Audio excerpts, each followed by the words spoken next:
So, today we're looking at something pretty fascinating, a real paradox happening in Turkey's military. On one hand, they're building this incredible air force of the future, but on the other hand, can they actually handle the threats they're facing today? It's a tale of two different realities, so let's get into it.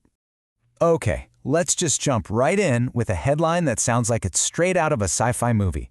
Turkey is testing AI fighter pilots. Yeah, you heard that right. Their top drone maker, Baykar, just announced this huge leap forward.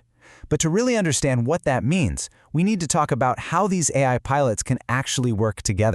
All right, so to really get what's going on here, we have to talk about this one key idea, swarm autonomy. Now, forget about one person flying one drone. This is about a whole group of them, unmanned aircraft thinking and acting together, making coordinated moves, all without a human controlling each one.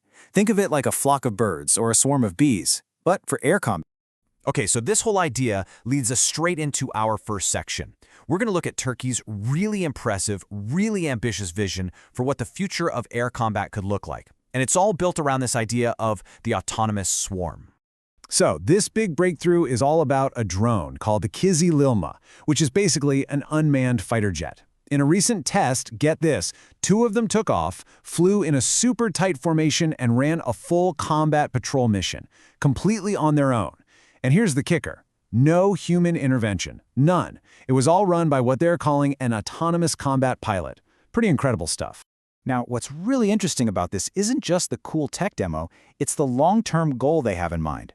The big idea here is to shift these really complex jobs, things like air patrols, interceptions, missions that have always needed a human in the cockpit, and hand them over to these intelligent, networked machines.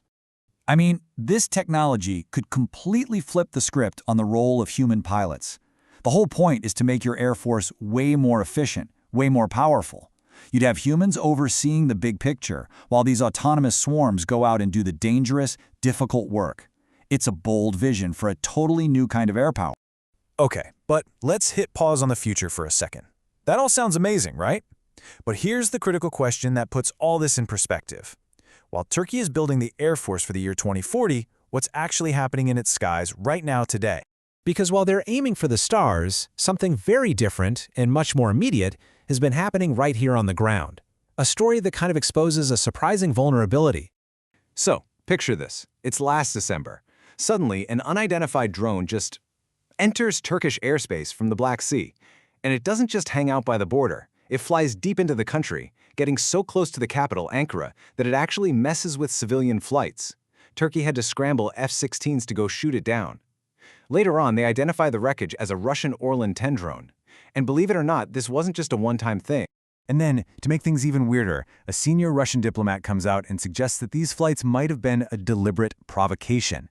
Now, they didn't say by who, which only made the whole situation more mysterious and, frankly, more concerning. We're talking about clear breaches of a country's airspace here. All right, so this whole situation just begs the question, right? How could this even happen, especially for a country like Turkey, with a powerful air force and a drone industry that's one of the best in the world? Well, the answer seems to be a classic case of having the wrong tools for the job. And this slide right here just lays out the problem perfectly. It's a total mismatch. On one side, you've got the threat. A small, cheap, slow-moving drone that's literally designed to sneak under the radar. And what's the response? A multi-million-dollar supersonic F-16 fighter jet. It's like using a sledgehammer to swat a fly. It works, sure, but it's wildly inefficient, it's expensive, and it points to a major gap in your strategy. So what these incidents really do is shine a massive spotlight on some critical gaps in Turkey's air defense. They just don't have a comprehensive integrated system, something like Israel's famous Iron Dome, that's fully up and running to deal with these specific kinds of low and slow threats. The systems they have now just aren't built to stop these little guys. Okay, so let's put these two stories side by side. The future versus the present. It really is a tale of two Turkeys. On one side, you've got this incredible vision of an unstoppable, autonomous air force, and on the other, you have the reality of porous borders and a vulnerability to pretty basic drone technology.